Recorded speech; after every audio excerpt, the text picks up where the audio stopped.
Hi folks, and welcome to the very last module in this course on how to use information ethically. Scholars have a code of conduct when it comes to how we give credit to each other and how to use information in ethical ways.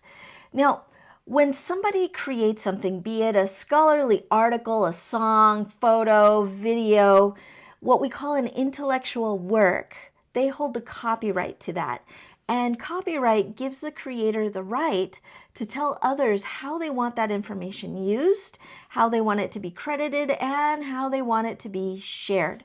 If someone copies or reuses someone's copyright work without permission, they've now infringed on these rights. And copyright infringement holds some major repercussions like heavy fines and even jail time. But as a scholar, we respect copyrights, not because we'll get punished, but because we're scholars.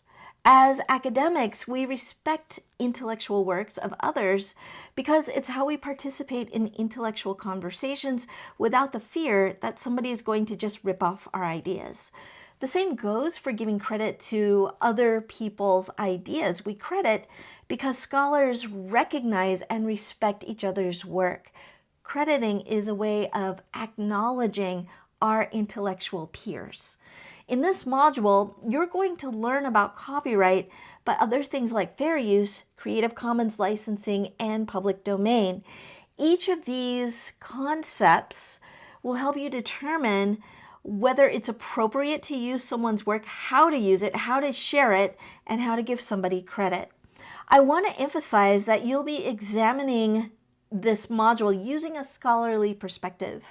That means that you may not legally have to give somebody credit for an intellectual work that you're using or referring to, but you should, because that's what scholars do. They give credit when the work isn't their own. On your quiz, you're going to be given several scenarios to consider. In each instant, you need to determine whether it's appropriate to use the information in the way that's being specified and whether you should be giving credit to the individual who created that information. Here's the hint. Always give credit. Always. Okay? To prepare for the quiz, make sure that you do the first interactive on the first page under the Why It Matters section. That's going to get you prepared. You're going to get a few references to that on your quiz. And also review the interactive on page 5.3b. 5.3b will give you examples of the kinds of scenarios you're going to encounter on your quiz. If you can understand those scenarios, you're going to be in pretty good shape. Plus, you'll get a better idea of what information you can use and how you can use it, which is super handy for those of you who are on YouTube, Instagram, Twitch, and those of you that own Etsy stores.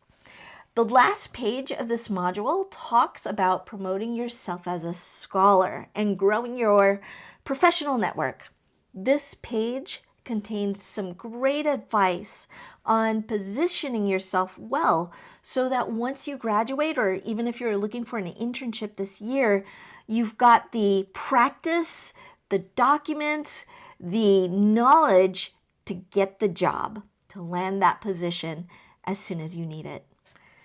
Once you've passed quiz 5, I want you to go ahead and register for your final as soon as possible. We have several thousand Lib 1600 students in various sections that are going to be taking the quiz at the same time. If you can take the quiz on, taking the final at the same time.